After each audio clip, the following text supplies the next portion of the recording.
Good morning mga ka-farmers. Happy New Year nga pala. Ngayon na idos, update tayo dito sa ating pipino. Ganyan yan na itsura ni pipino, nag-yellow na talaga, no? Nakaraming pitas na rin naman tayo dito. Bispiras ng bagong taon, nakapitas tayo ng konti lang dito, no? Siguro mga pang 14 harvest natin yon. Bukas harvest tayo dito pang 15.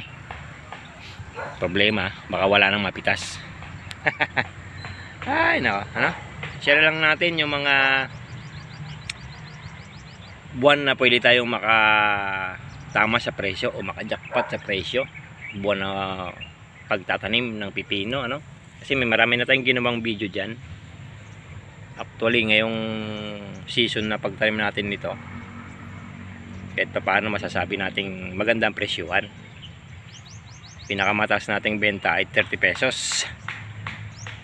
Pero last nakaraang taon, maabot hanggang 40 hanggang tong season, ano. Tinanim natin itong pipino natin ay unang linggo. Huling linggo ng October. Ang harbisan nito, Pasko, bagong taon, hanggang ngayon na yung harbisan ni cucumber, may kasi yung variety natin, ano. Para dun sa ating mga baguhan na nagtatanim ng pipino, kailangan din yung timing sa pagtatanim para makajackpot tayo sa presyo, no? Base dun sa experience natin, yun yung buwan October, November, kailangan nakapagtanim ka na. And then nitong tagaraw, pag gantong tagaraw na nagtatanim ulit tayo, maganda rin ang presyo ay yung buwan ng April, May, June. Anihan na yun yung May saka June,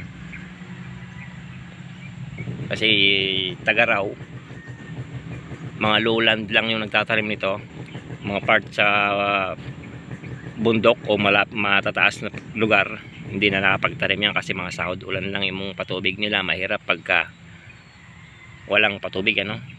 Kaya maganda rin yung presyo yan, mga ganyang buwan. Of course, maganda rin magtanim sa tagulan. Ang problema nga lang, puro bagyo inaabot. Yan yung mga tips lang natin kung anong buwan yung maganda magtanim ng pipino. Tinanim natin to ay October, ang harbisan ay December. Medyo maganda-gandang presyuhan, ano.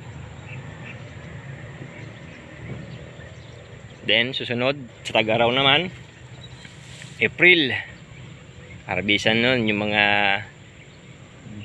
June, May, June, yung harbisan ng pag nagtanim ka ng April. Yun yung mga buwan na tinatiming natin yung pagtanim. Pag cucumber tinatim natin, ano. Pero pagka talong naman, kahit anong buwan naman yan, kasi matagal ang buhay ni talong.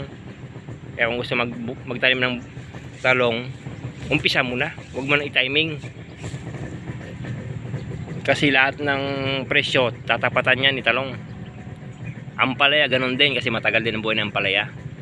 Pipino lang yung medyo may nahina yung buhay, ano.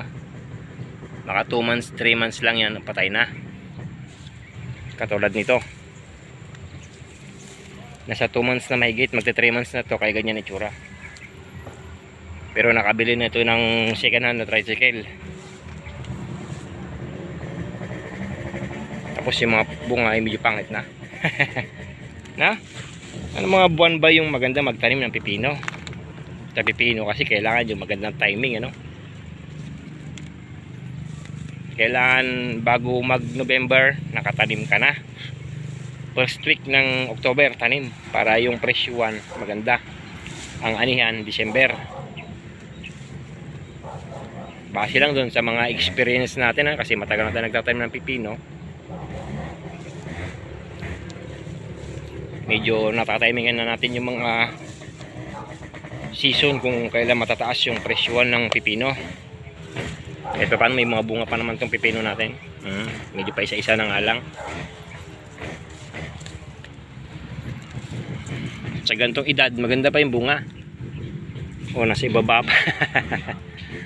Ay, bukas pitas tayo dito ng pang-15. Hindi natin nakita yung, pakita yung 14 harvest natin.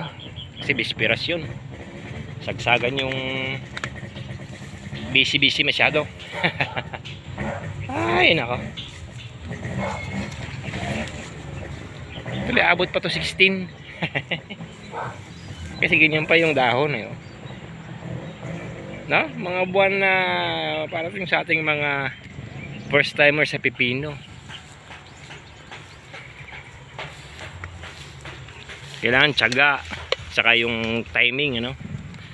Buwan na pwede ka magtanim na makaka-jackpot ka sa pipino. Kasi ang pipino, medyo mababa ang presyuan nito pag gantong variety. Mga tropical cucumber, hindi katulad ng mga green na green, matataas palagi presyon yun. Ito medyo mababa, umaabot to ng 30 to 40 pesos ang farm gate pag medyo natapat ka sa magandang presyon, ano.